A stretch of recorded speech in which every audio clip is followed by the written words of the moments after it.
boa noite a todos, com muita alegria, muita gratidão a Deus por mais essa oportunidade que a nossa querida Casa de Emmanuel nos dá. Vamos dando continuidade ao nosso estudo de quinta-feira, toda quinta-feira, às 7h30 da noite. Hoje, dando continuidade ainda ao livro Caminho, Verdade e Vida.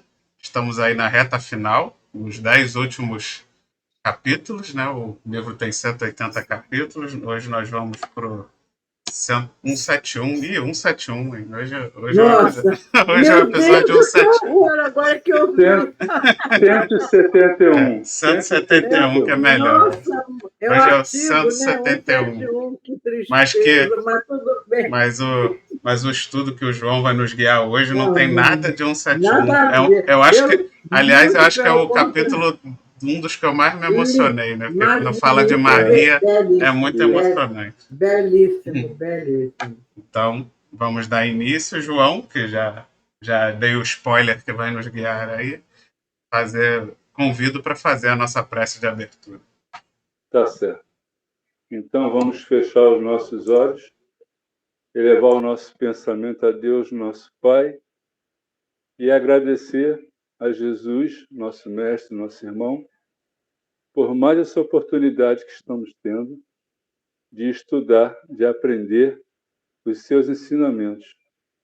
E agradecer também a Maria, a nossa mãe, que sempre nos ensina, sempre nos acolhe, sempre nos orienta. Graças a Deus.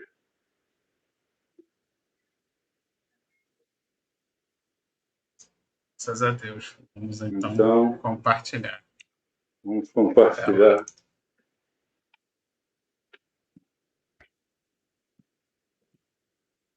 Vamos falar hoje de Maria, né? A nossa mãe querida.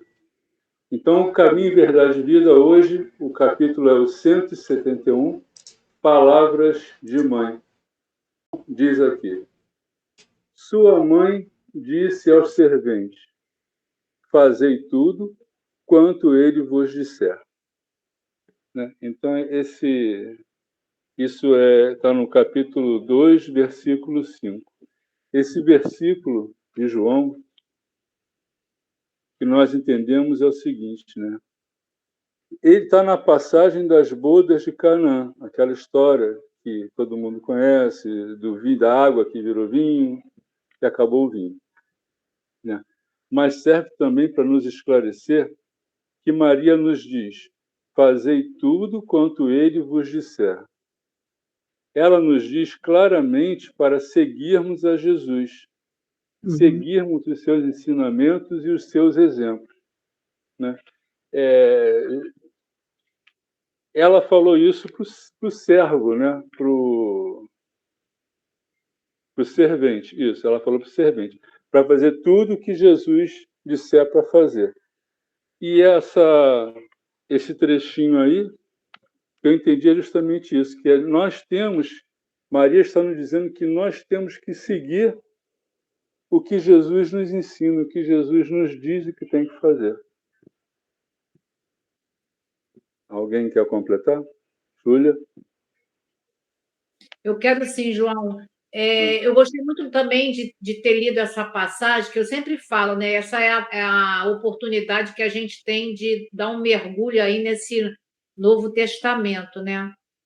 Então, como você falou, essa passagem está lá nas bodas de Canaã, e você fez um resumo bem legal quando você fala, né, que a Maria, né, disse, né, fazei tudo quanto ele vos disser.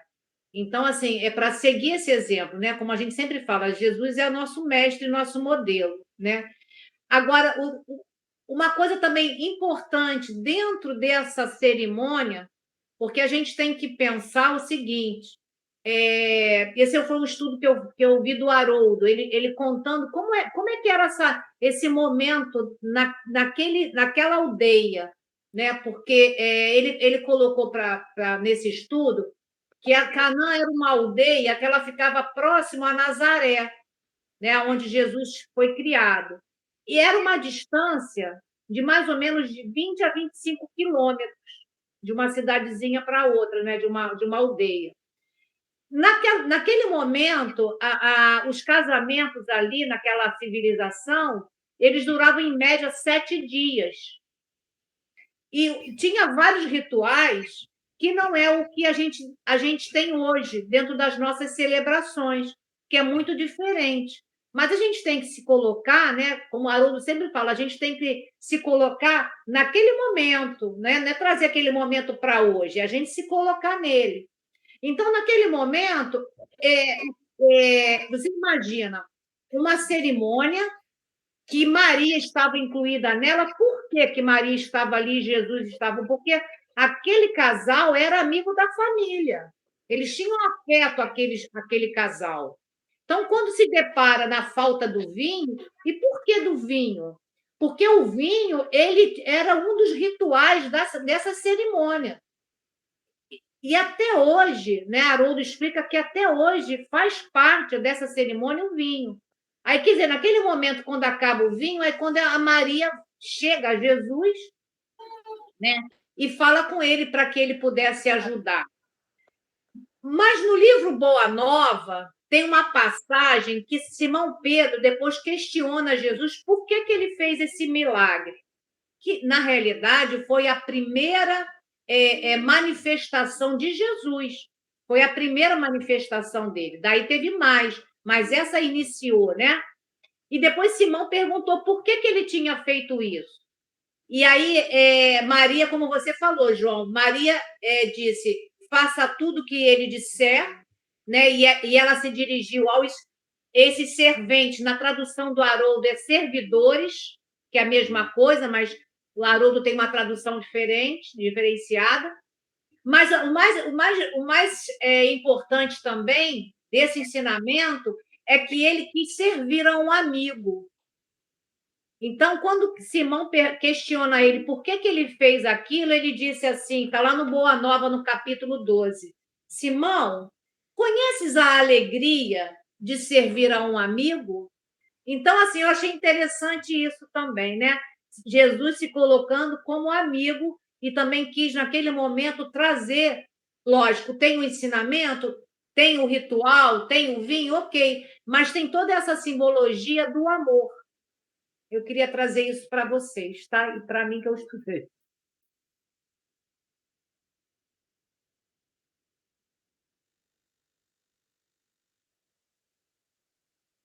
Passagem eu me lembrei logo porque tem pouco tempo eu assisti essa série nova da Netflix, The Chosen, né? Que vem exatamente ali, não exatamente igual na Bíblia, né? Mas bem representado essa questão do Cristo ali reunindo os apóstolos. E, se eu não me engano, é logo no início, ali no terceiro ou no quarto episódio, tem essa passagem das bodas de Canaã. E é muito bacana, é muito legal, é bem emocionante. Recomendo que vocês assistam, porque é muito bom ver essa representação ali materializada do amor de Maria, do, é, do Cristo ali em colaborar, né, em fazer essa colaboração para os noivos. Eu bem recomendo a todos que assistam. Vamos lá, João, pode ir em frente. Então vamos lá. O Evangelho é roteiro iluminado, do qual Jesus é o centro divino. Nessa carta da redenção, rodeando-lhe a figura celeste, existem palavras, lembranças, dádivas e indicações muito amadas dos que lhe foram legítimos colaboradores no mundo. Então, nesse parágrafo aí, o que nós entendemos aqui, né? Emmanuel nos esclarece que Jesus é o centro divino e rodeando-lhe estão os seus colaboradores, ou os seus seguidores, né? Como exemplo foram os apóstolos e até mesmo sua mãe Maria. Ou seja, todos nós que nos colocamos como seguidores dos ensinos do Cristo, também estamos orbitando este Sol. Aí eu botei a palavra orbitando este Sol porque eu ouvi um um estudo do Valadares. E ele deu esse exemplo do orbitando o Sol. Eu achei interessante. Por quê? O Sol é Jesus. Os planetas, né, as luas, os asteroides, tudo que está ali no sistema solar, que está preso à gravidade do Sol, são os colaboradores. Somos nós, são os apóstolos, as pessoas que querem aprender, querem seguir, querem procurar se melhorar seguindo os ensinos de Jesus. Então, achei interessante esse exemplo que ele deu, porque Jesus fica no centro, iluminando para todas as direções, e a gravidade dele consegue manter todo mundo ali junto, perto. Né? Deixa eu ver aqui. Acho que é isso mesmo. Alguém quer completar? Nessa parte, João, também que eu acho muito lindo, né, quando ele fala que o Evangelho é um roteiro iluminado, a gente tem que pensar sempre que o Evangelho, na tradução grega, né, do grego, ele significa boa nova, uma boa notícia, né? Então, a gente sabe que ele é um roteiro. E o que eu trouxe aqui é uma resposta, né, que está no livro O Consolador do Emmanuel, na questão 235. Essa resposta casa bem nesse conjunto aqui, quando ele diz assim, o Emmanuel: o mundo está repleto de elementos educativos. Né? A gente tem várias, né, condições de se educar dentro do mundo. Mas, em se tratando de iluminação espiritual, não existe fonte alguma além da exemplificação de Jesus.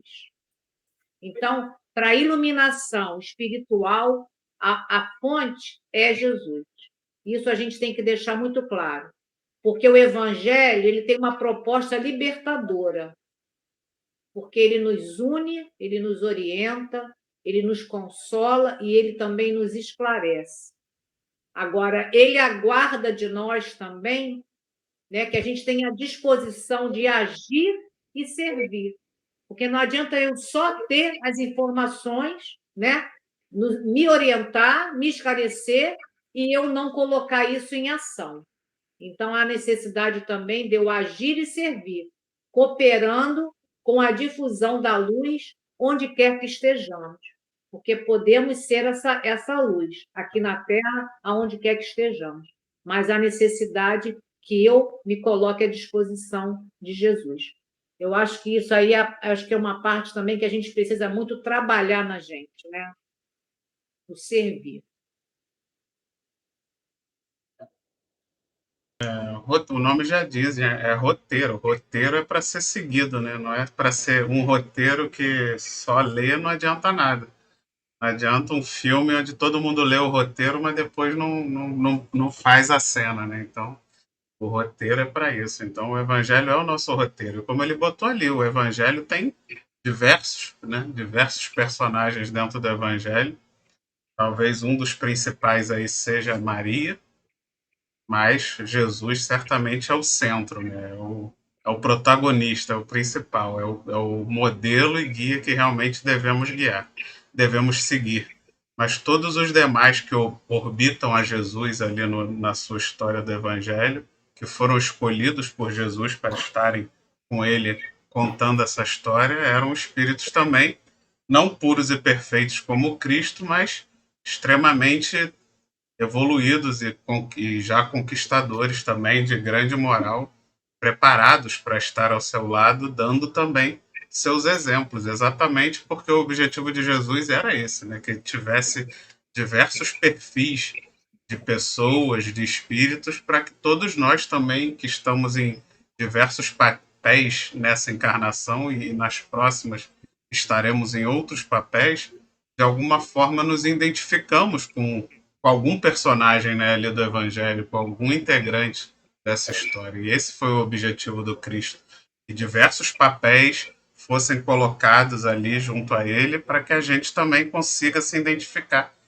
qual é o nosso papel dentro dessa história e nos identificando como que a gente precisa, né, se portar, se transformar, porque geralmente muitos desses personagens no Evangelho se transformam, passam por uma mudança exatamente depois de conhecerem o Cristo, de estarem com Cristo. E isso é que a gente precisa transportar para a nossa vida, se colocando nesses papéis e vendo, por exemplo, o Espiritismo, que nessa encarnação foi colocado em nossas vidas, como sendo o próprio Cristo. Né? Temos a oportunidade de ver o Cristo, de estar com Cristo através do Espiritismo. E aí? E o que que isso transforma a nossa vida? Né? O que que isso faz da gente uma pessoa diferente, assim como esses personagens do Evangelho se transformaram diante do Cristo? Era isso. Mais alguém? E aí a transformação vai seguindo, né? De encarnação em encarnação, você vai trabalhando com ela, porque a gente não para de andar, de evoluir, né? Então, o bom é cada vez mais a gente se identificar com ele, né? É esse o caminho evolutivo, é exatamente isso, né? Sim, são muitos papéis, né? Por isso que a gente vai reencarnar muitas vezes. E em todas as vezes a gente vai provavelmente se identificar com alguém diferente do Evangelho e vamos aprender e nos transformar. Precisamos, né? Tentar aprender e se transformar como eles se transformam diante do Cristo. Vamos lá, João.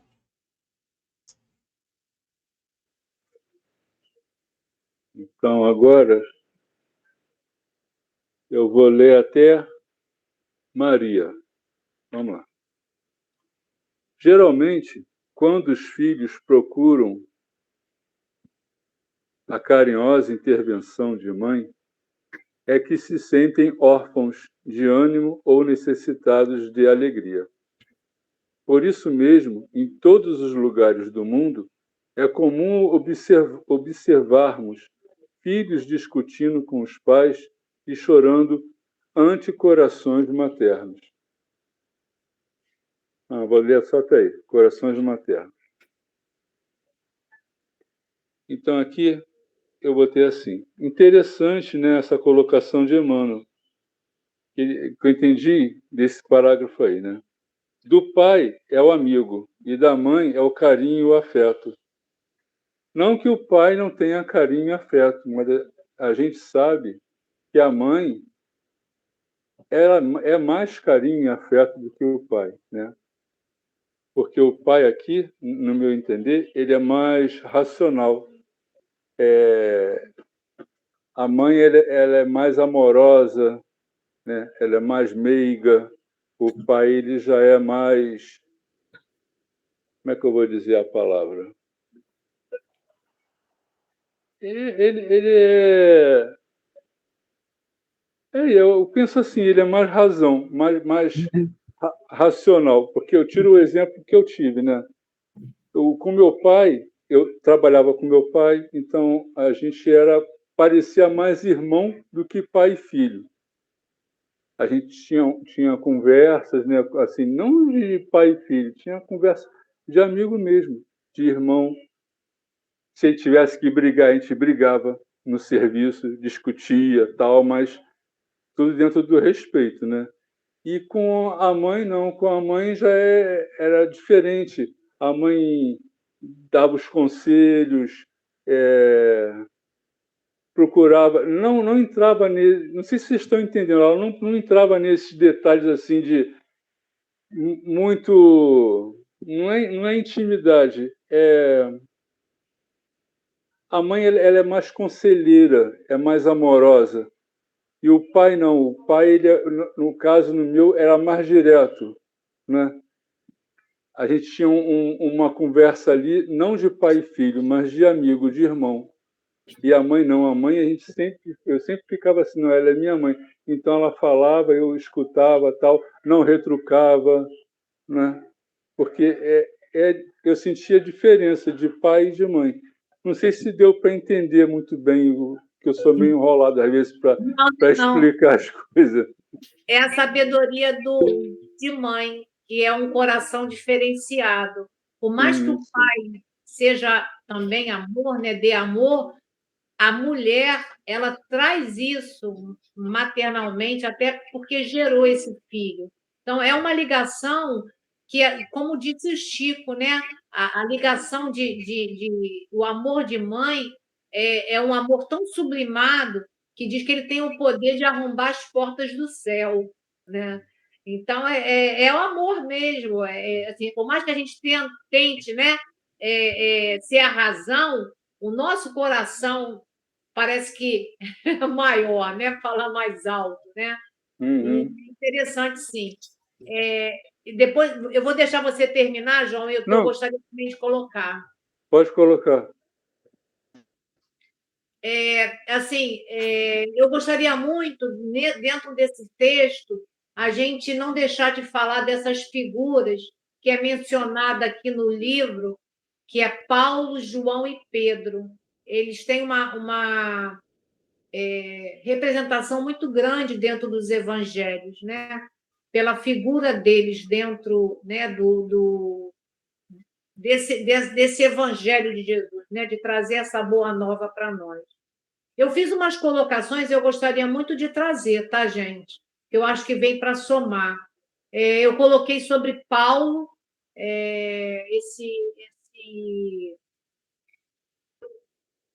que o nome dele, né, significava na época como Saulo, aquele a quem se pede, solicita algo, orgulhoso. O nome Saulo trazia essa expressão. E quando ele troca esse nome para Paulo, ele significa pequeno, humilde, modesto. Eu achei muito interessante, porque é a simbologia do nome, né? Quando Saulo, né, prepotente, né? E quando Paulo, ele modesto, né, humilde, né? O que a gente pode trazer de Paulo, né? Que eu botei assim, pode-se dividir o seu apostolado em 3 grandes viagens, sob a inspiração de Jesus, tendo a servir de intermediário o próprio Estevão, que a gente nunca pode esquecer isso, que todas aquelas cartas que ele trouxe, ele trazia na inspiração de Jesus, mas através do emissário Estevão. Paulo escreveu as epístolas, as cartas, aqueles companheiros de comunidades nascentes. Essas cartas, a gente sabe que todas essas cartas eram as orientações. Ele foi um espírito escolhido por Jesus, né? E a gente sabe que ele tinha uma árdua tarefa de universalização da nova doutrina. Então, sem Paulo, eu já falei aqui, a gente não teria a divulgação desse evangelho de Jesus. Então, por ele ter a dupla cidadania, ele pôde viajar, né? E ele pôde divulgar isso, né? E eu achei interessante, com o estudo que eu fiz com Saulo e César, ele diz que ele é autor da maior parte dos escritos do Novo Testamento, Paulo. Eu descobri que ele tem 29,4% de todo o Novo Testamento. Que ele tem a maior parte dos textos é trazido por Paulo. De 27 textos que tem no Novo Testamento, 14 textos são de Paulo. Então, assim, é interessante que quando a gente fala Paulo, né, a gente não tem noção da grandiosidade desse espírito. A gente escuta muito, mas quando a gente vai aprofundar no estudo, a gente vê como esse espírito é grandioso. Por isso ele realmente foi o escolhido por Jesus para trazer esse evangelho até nós. E João, quando a gente lê de João, eu achei interessante que ele era o apóstolo mais novo e ele trouxe o 4º evangelho, e o evangelho dele era totalmente diferente dos outros 3, porque os outros 3 evangelhos eram sinóticos. E aí a gente vai procurar saber o que é sinótico. A gente sabe que são evangelhos que eles vão falando, eles são semelhantes nas narrativas, na linguagem e no conteúdo, que é o de Mateus, que é de Lucas e que é o de Marcos. O do João, ele sai disso porque ele é mais espiritual, o evangelho de João. E é nos evangelhos de João que a gente vai vai encontrar essas expressões, né? Eu sou o caminho, verdade e vida, eu sou o bom pastor. Tudo isso é no Evangelho de João. E quando ele abre primeiro capítulo do Evangelho de João, ele vem falando desse verbo, que é Jesus. Então é interessante porque ele traz Jesus de um outro olhar, o olhar realmente espiritual. Então ele diz, né? Ele não se preocupou em contar a história de Jesus. Ele coloca Jesus em outro patamar. Não é só o Messias, ele é o Verbo divino, a expressão do Criador na Terra. E quem traz esse Jesus para nós é João. E quando a gente fala de Pedro também, eu achei interessante quando eu fui estudar Pedro, ele é um dos personagens mais importantes do Novo Testamento. Ele foi o primeiro discípulo a ser chamado. E Jesus disse para Pedro assim: eu te farei pescador de almas, porque ele era um pescador. E é interessante que eu também, nesses estudos, eu descobri que o próprio anel do Papa é um anel de pescador, na simbologia de Pedro. Até o papado, né? Eles trazem essa simbologia de Pedro, né? Desse pescador. E Pedro, na tradução, é pedra. O nome dele é pedra, é uma rocha. Por isso, quando Jesus disse, né? Sobre essa pedra edificarei a minha igreja. Pedra ali era um trocadilho com o nome de Pedro, né? Então, assim, eu achei interessante isso. Apesar de ele ter sido um apóstolo que negou Jesus, né? E Jesus sabia, né, que ele ia o trair, né? Ele teve uma responsabilidade enorme na condução do colégio apostólico depois da desencarnação de Jesus. Eu achei bem interessante eu trazer isso para que a gente possa pensar neles de uma forma assim, sabendo dessa história, né, desses apóstolos, né, de Paulo, né, de tudo isso que eles trouxeram para nós, né, para que a gente hoje possamos estar aqui estudando, mas entendendo todo esse trabalho desses instrumentos de Deus, né, dessas missões grandiosas desses espíritos, né? Quando o João leu sobre Maria, né, que temos igualmente no documento sagrado reminiscências de Maria. Eu vou trazer, eu tinha muita coisa separada, mas para não perder muito tempo, né, para outras pessoas também poder falar, eu coloquei aqui que Maria de Nazaré é a personalidade sublimada, conforme Emmanuel, em Caminho da Luz, ele fala que foi escolhida para desempenhar a missão complexa e desafiadora de ser a mãe do Messias, Jesus Cristo, em sua encarnação missionária. Então, assim, para a gente ver a importância de Maria.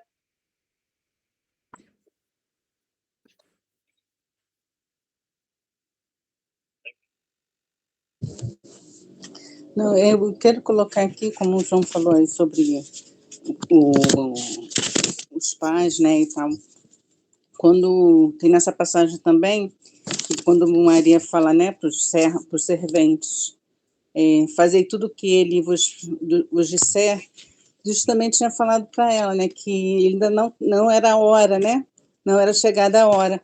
Mas ela, como conhecedora também, né, do coração do filho, né, e tudo, ela fingiu que não ouviu, né, e ele, como um filho obediente, né, porque acabou acatando mesmo ele dizendo que não era a hora, ele acabou acatando o pedido da mãe, como um filho obediente. E como o João colocou, os pais, né, tanto o pai quanto a mãe, não que o pai ame menos, né, o amor dos pais é incondicional. Mas o pai, culturalmente, ele é colocado como provedor. Então, ele não põe muito sentimento, né? E a mulher, o amor de mãe, como a Júlia colocou, gerar o filho, né, traz assim um amor incondicional. é o amor mais próximo do amor de Deus, né? Então, não que os pais, que o pai ame menos que a mãe, não é isso, mas que o amor de mãe, ele é sublimado, né? E é isso que eu quero colocar. A obediência também do Cristo diante de Maria, né? Que nós também devemos seguir, né? A obediência a obediência para os pais. Ele, Isso. o Cristo entregou a humanidade a Maria, né? Ele não entregou a João Evangelista, entregou a Maria, né? Então, isso a gente tem que prestar muita atenção nisso, né? O que ele estava querendo dizer, né? E ela ficou o resto da vida dela, até ficar muito idosa, naquela casinha lá no alto de um monte, e amparada pelo João Evangelista, ficou lá recebendo pessoas, dando passes, rezando, enfim. A vida ficou até velhinha. Lindo, né? Muito lindo. O João leu até palavras em Canaã, cheias de sabedoria e amor materno. Não foi até aí que o João leu? Aí depois volta, né, a falar, né, fazei tudo quanto eles vos disser. Porque, assim, essas preciosas palavras em Canaã, que é fazei tudo quanto ele vos disser. Essas foram as palavras preciosas, né? Como o João trouxe logo no início, né? Fazendo com que a gente entenda de que ele é o nosso mestre, então que a gente deve seguir seus exemplos. E aqui eu tirei uma frase que eu gostaria de trazer também para a gente pensar. Se a verdade absoluta é a palavra de Deus, a expressar-se em suas leis, em Jesus está também a verdade plena, porque Jesus traz essa verdade, né? Esse verbo divino, como orientador e educador da humanidade. Nós, detendo a verdade relativa, somos convidados a nos aproximarmos dele na busca da visão correta. Então, é esse ensinamento. Nós precisamos nos aproximar do Mestre, porque ele detém essa verdade plena, né? E nós temos uma verdade aí relativa. E aí a gente tem que lembrar dessa expressão de Jesus, que também está em João, capítulo 8, 31 a 32, o versículo, quando Jesus diz: se vós permanecerdes na minha palavra, verdadeiramente sereis meus discípulos e conhecereis a verdade, e a verdade vos libertará. Então, esse é a expressão dessa palavra aí de Maria, né? Que a gente possa fazer tudo que Jesus nos convida a fazer.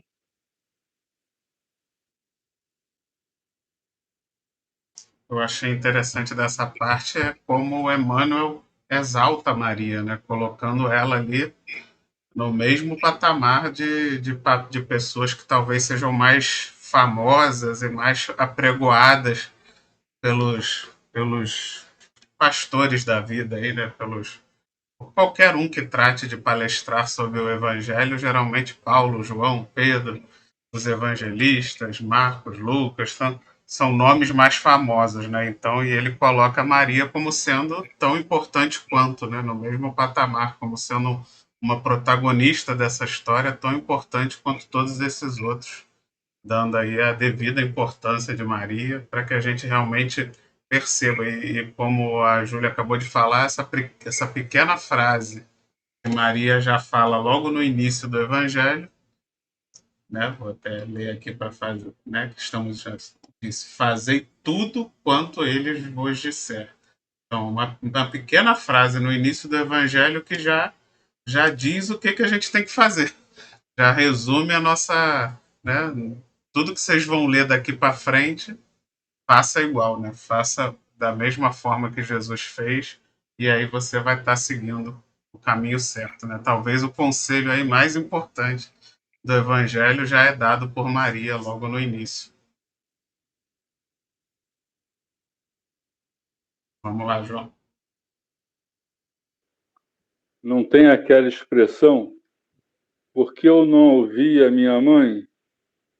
Né? Jesus não precisou falar essa expressão, porque ele ouvia. Então vamos lá. E agora eu vou, deixa eu ver. Ah, tá. Interpretada, né? Interpretada com justiça por anjo tutelar do cristianismo, não? Geralmente eu já li, até corações maternos.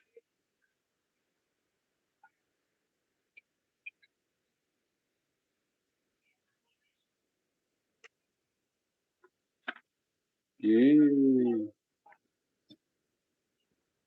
não é. É corações maternos. Agora é interpretada com justiça por anjo. Sem problema. Interpretada com justiça por anjo tutelar do cristianismo, às vezes é com imensas aflições que recorremos a Maria. Né? E esse pequeno parágrafo aí, eu entendi o seguinte: eu acho que todos recorrem a Maria. Eu falo porque eu recorro a Maria. Sempre na minha aflição, eu sempre recorro a ela. Entendeu? Eu peço a ela, eu peço para ela me ajudar, me amostrar, me guiar, porque também a gente não pode botar tudo nas costas de Jesus, né? Que Jesus tem muita coisa para fazer. Aí eu falei, então, o filho está ocupado, eu vou falar direto com a mãe. Então, que eu acho que aqui assim que ela é a mãe de todos nós, né? E ficou bem claro quando na cruz Jesus disse: mulher, eis o teu filho, filho, eis a tua mãe. Quer dizer, ele ali estava dizendo que Maria era a mãe da humanidade toda. E João era a representação da humanidade toda. Então, por isso que quando tem alguma aflição, alguma coisa, eu recorro a Maria, eu não tenho vergonha. E eu converso mesmo, exponho os meus problemas por incrível que pareça, ela sempre traz uma solução para mim. É aquela coisa que eu falei lá da mãe e do pai, que é diferente, né? Então, certas coisas assim que você está passando algum problema, você conversa com a tua mãe, porque a tua mãe te esclarece, te abre a mente para você ver melhor, né? É aquele lance do carinho. O pai é mais razão, mas a mãe, com mais emoção, te esclarece melhor certos assuntos. Né? Agora, vai aí, Júlia. Assim, a gente tem que lembrar também, né, que Maria, após a morte de Jesus, né, que ela vai para Éfeso, ela vai fazer ali um trabalho missionário também, né? Porque ali ela tinha a missão de cuidar daquelas pessoas que iam buscar alento e consolo. Ela com um coração, né? Que a gente podia pensar um coração tão machucado, doído, né?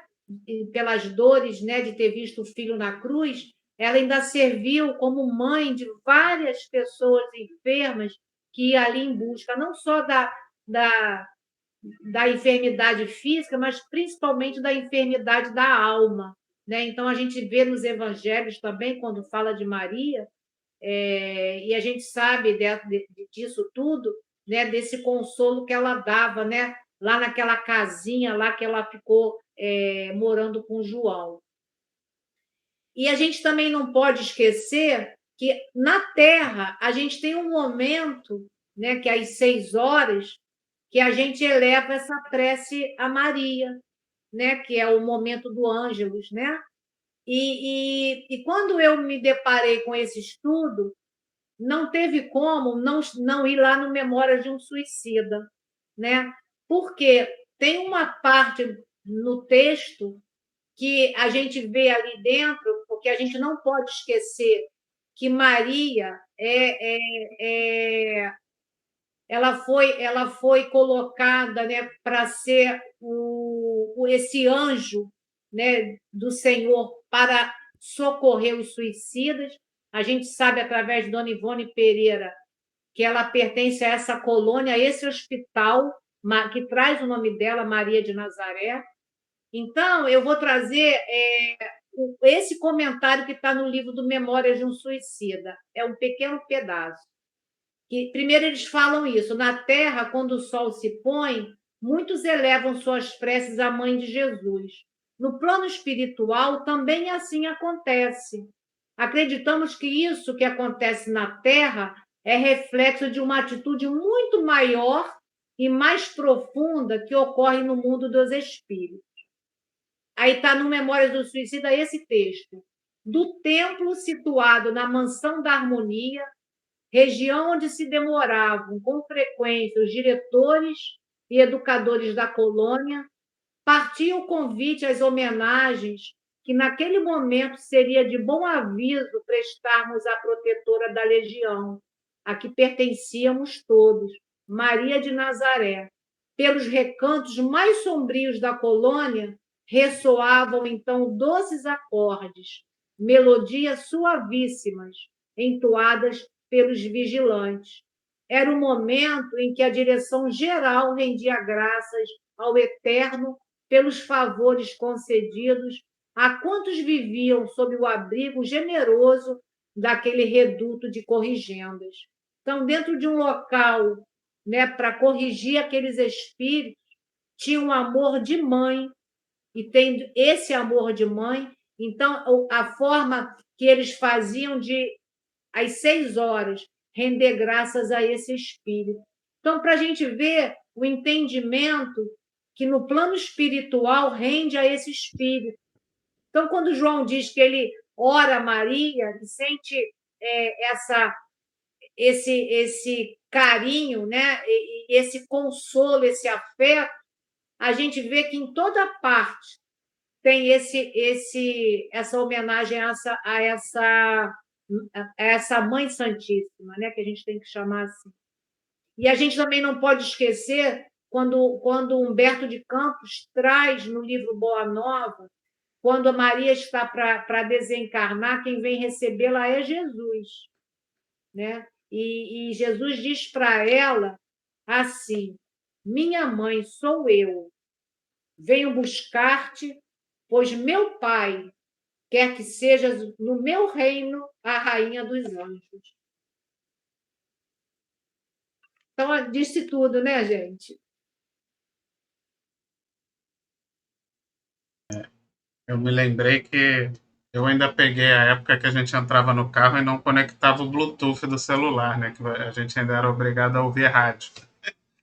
E aí, todo dia de manhã, quando eu ia para o trabalho, eu ouvia o programa do padre Marcelo Rossi, né? Que vocês também devem conhecer. Os meus filhos não devem fazer ideia de quem é, mas vocês ainda são também do tempo do Gugu, então. Padre famoso. E ele tinha esse programa pela manhã na Rádio Globo, em que ele sempre falava uma frase que é Maria passa na frente, né?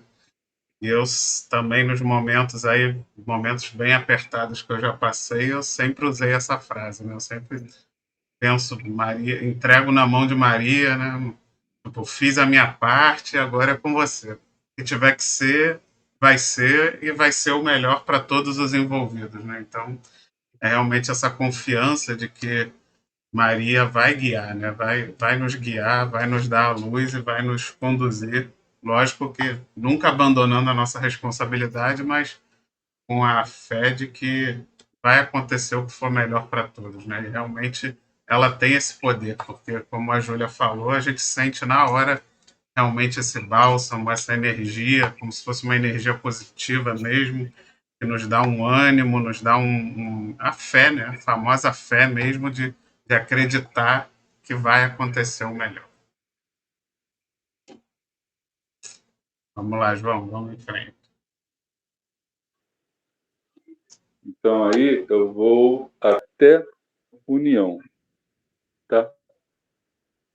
Em verdade, o versículo do apóstolo João não se refere a paisagens dolorosas.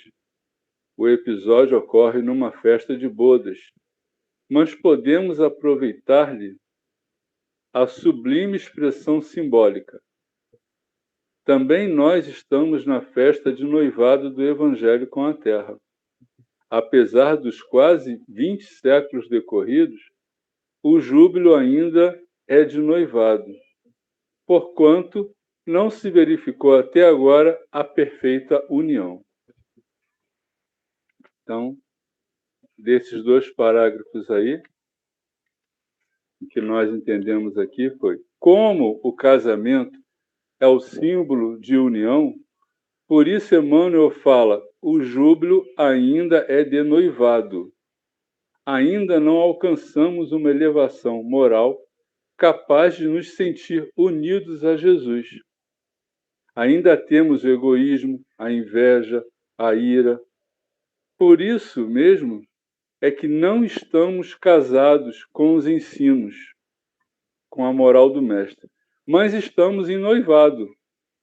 Estamos nos conhecendo, estamos escutando os conselhos de nossa mãe.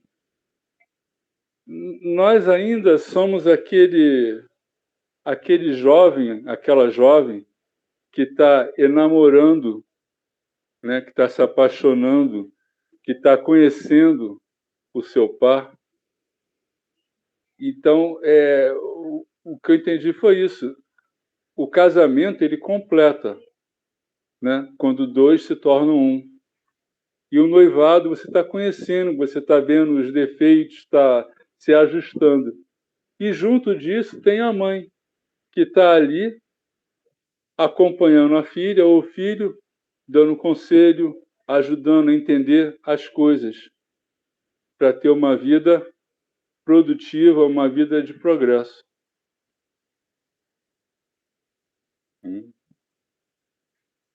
Vamos lá, gente. Prova oral. Falaram no Padre Marcelo, né? O Padre Marcelo foi da minha juventude. Imagina quanto tempo que faz, né?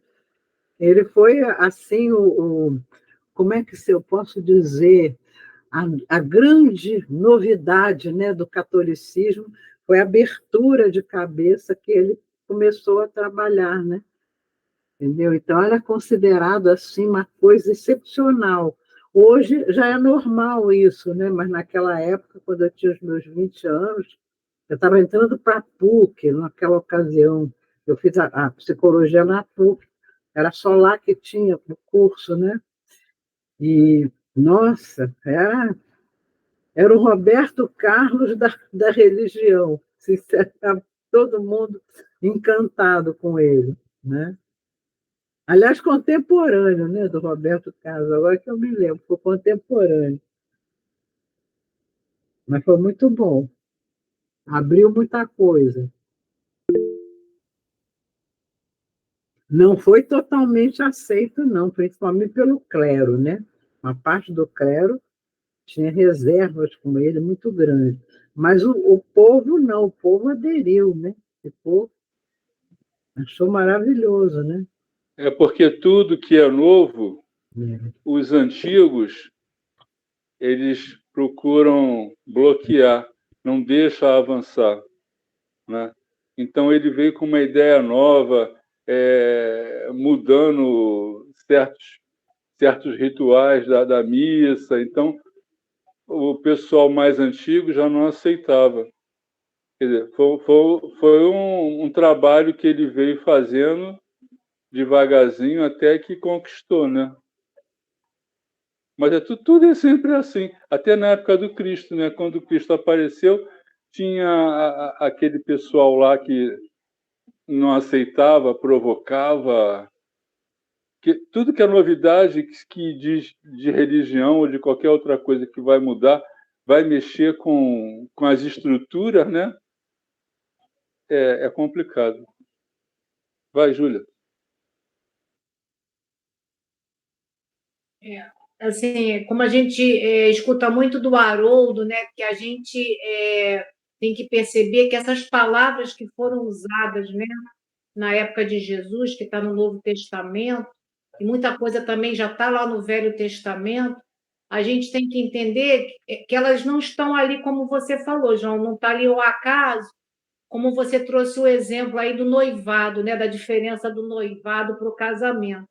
E essa expressão do casamento eu coloquei aqui porque eu estudei também com Haroldo Dutra. Ele diz que esse é um grande símbolo da Bíblia hebraica, porque ele diz que ele unifica todos os outros símbolos, o símbolo do casamento.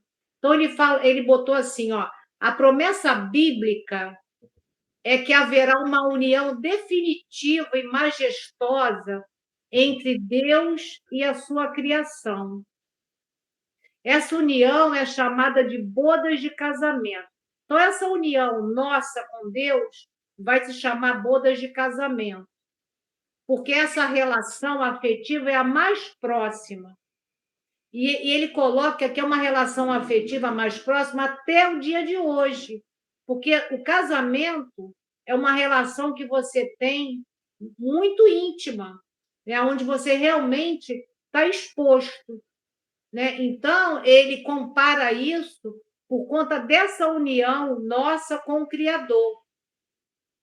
Ele diz que o indivíduo é a noiva, ou a gente pode colocar como uma comunidade e podemos ampliar mais até pelo planeta. Então, essa comunhão é com todo, é com tudo. Por isso que chama bodas de casamento. E ele fala também que lá na Gênesis mesmo, de Moisés, surgiu uma profecia de que um dia a terra seria redimida e viveria uma festa de casamento. A terra seria regenerada e haveria união espiritual do plano inteiro com o Criador. Isso está lá na Gênesis de Moisés, era uma profecia, tá? E aí a gente pode trazer Jesus, quando Jesus conta aquela parábola da festa das bodas, porque tem essa transformação do vinho, né, nessa festa de casamento, mas teve a outra também, né, que é a festa das bodas. E o que traz essa simbologia para a gente dessa festa? É a veste nupcial, porque todos nós temos que ter uma veste nupcial, que seria o que essa veste? É o perispírito puro, que a gente precisa o quê? E esse espírito puro vai o quê? Alcançar Deus. Então, eu e o Pai somos um. Por quê? Jesus já tem essa veste nupcial. E é essa veste nupcial que nós estamos em busca dela. Que é esse o nosso objetivo. Esse é o objetivo do Evangelho na nossa vida, né? E quando a gente pensa na festa dessa festa de casamento, aonde tem a transformação da água em vinho, a gente não pode esquecer que no Prolegômenos do Livro dos Espíritos, os espíritos superiores trouxeram para Kardec aquela cepa, né? Que é aquela simbologia do vinho. Né? E ele disse aqui, ó, colocarás no cabeçalho do livro, esses foram os espíritos que trouxeram para Kardec. E a gente não pode esquecer que é o espírito de verdade. Colocarás no cabeçalho do livro a cepa que te desenhamos. Disse que isso veio por fax para Kardec, porque ela é o emblema do trabalho do Criador. Todos os princípios materiais que podem melhor representar o corpo e o espírito aí se encontram reunidos. O corpo é a cepa, o espírito é o licor, e a alma, ou o espírito unido à matéria, é o bago. O homem quita em essência o espírito através do trabalho. Nós vamos burilar, né? Vamos nos elevar, quintessenciar o espírito através do trabalho, porque a gente só vai chegar a espírito puro através do trabalho, né? O trabalho que é no bem. E tu sabes que somente pelo trabalho do corpo é que o espírito adquire conhecimento. Isso são os espíritos trazendo para Kardec, tá? Então, a transformação da água em vinho é o emblema, é essa simbologia dessa união, dessa transformação nossa, né, para que a gente possa realmente ser um símbolo dessa purificação. Então, é interessante porque vinho é o espírito puro que foi forjado na dor e no trabalho. Essa é a simbologia do vinho. Então, já que a gente fala de uma transformação de água em vinho, a gente também tem que pensar, ampliando um pouco mais, não só na essência ali do vinho, na simbologia, essa simbologia traz para nós que vinho é o espírito puro que foi forjado no trabalho e na dor. Então, é bem interessante isso, para que a gente também possa pegar esse texto e trazer ele para a nossa reflexão. O que precisamos nós fazer através do Evangelho? Essa veste nupcial.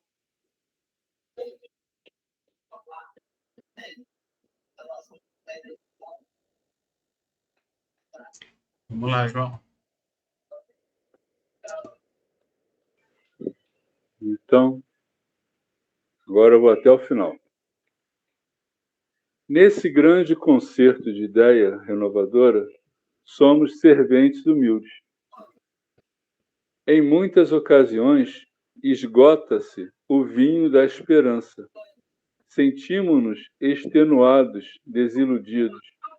Imploramos ternura maternal e eis que Maria nos responde: fazei tudo quanto ele vos disser. O conselho é sábio e profundo e foi colocado no princípio dos trabalhos de salvação. Escutando semelhante advertência de mãe, meditemos se realmente estaremos fazendo tudo quanto o Mestre nos disse. Quer dizer, esse final aí, juntando esses 3 parágrafos, é praticamente tudo aquilo que foi dito, né? O fazei tudo quanto ele vos disser, que é o tema principal que Maria nos ensina, que a gente tem que fazer tudo aquilo que Jesus nos ensinou, né? Veio exemplificando, porque a nossa percepção não era tão fácil assim, então ele teve que se submeter não só a explicar, mas teve que passar por tudo para poder demonstrar. E tem um amor de mãe. É isso. E é isso. Agora vamos completar para encerrar. Eu coloquei aqui, quando o Emmanuel coloca aqui, né? O conselho é sábio e profundo, né? E foi colocado no princípio dos trabalhos de salvação. Aí eu trouxe aqui uma frase também de Emmanuel, né? Quando ele diz que salvação não é ganhar o reino dos céus, não é o encontro com o paraíso após a morte. Salvação é libertação de compromisso, é regularização de débitos. Então, essa é a verdadeira salvação. É a gente estar aqui com compromisso, né, para que a gente possa regularizar esses débitos, que a gente vem há muitos séculos, né, tentando se redimir. E aí tem mais aqui: a cada um será dado por suas obras. A gente sempre escuta isso, né? As reações dos homens perante a vida é que decidirão sobre o destino de cada um. Porque, assim, a vida vai responder ao que a gente der à vida, né? Sim, sim. Sim. Por isso que a gente lê aquela frase: tal é a lei da justiça divina, porque a gente vai receber de acordo com o nosso plantio. Então, a cada um será dado realmente segundo as suas obras. E a gente precisa fazer esse trabalho aí, esse esforço individual, porque o esforço é individual. A gente trabalha em grupo, mas a gente sabe que o esforço é individual, para que a gente possa realmente se iluminar. Essa iluminação é de dentro para fora. E nessa última frase, né, quando fala aí, né, escutando semelhante advertência de mãe. Aí eu coloquei aqui um item que está lá no nosso Evangelho segundo o Espiritismo, do capítulo 11, que Fenelon traz isso para a gente lá no item 9. Ele diz assim: o amor é a essência divina e todos vós, do primeiro ao último, tendes no fundo do coração a centelha desse fogo sagrado. Não façais aos outros o que não quiserdes que vos façam. Fazei-lhes, ao contrário, todo o bem que vos esteja ao alcance fazer. Então, nossas existências corporais são sempre progressivas, jamais retroagem. E a rapidez do progresso depende dos esforços que fazemos para chegar à perfeição. Então, acho que fica essa lição para a gente, porque vai depender dos nossos esforços. Tem o convite de Maria, trazendo para nós aí, para que a gente possa seguir o Mestre Jesus. A gente vê a importância desse espírito para nós, porque o próprio Jesus diz que ela seria a rainha dos anjos. A gente vê todos esses exemplos para que a gente possa o quê? Ter fé no futuro, que é isso que o Espiritismo nos traz, né? E fé no futuro e a esperança em nossos corações, que Maria sempre traz. Então, eu acho que esse estudo trouxe para a gente isso, essas reflexões, né? Desse amor materno, mas que a gente precisa fazer a nossa parte no nosso esforço individual.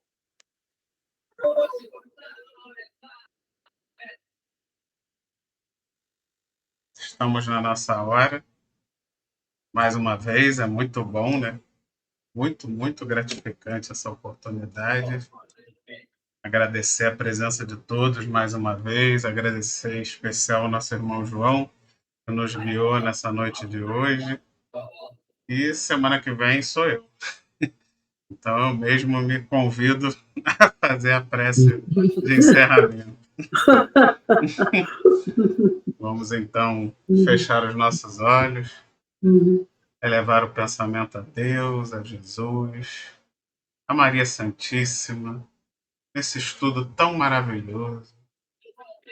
A nossa Mãe Maria continue a abençoar a todos nós nesse estudo, nos dando ânimo, nos dando intuição e principalmente nos dando a força necessária para pôr em prática todo esse conhecimento aqui adquirido, porque esse é o objetivo principal, que nos transformemos, que possamos sair dessa encarnação melhores do que entramos, colocando em prática todo esse conhecimento que a doutrina nos dá.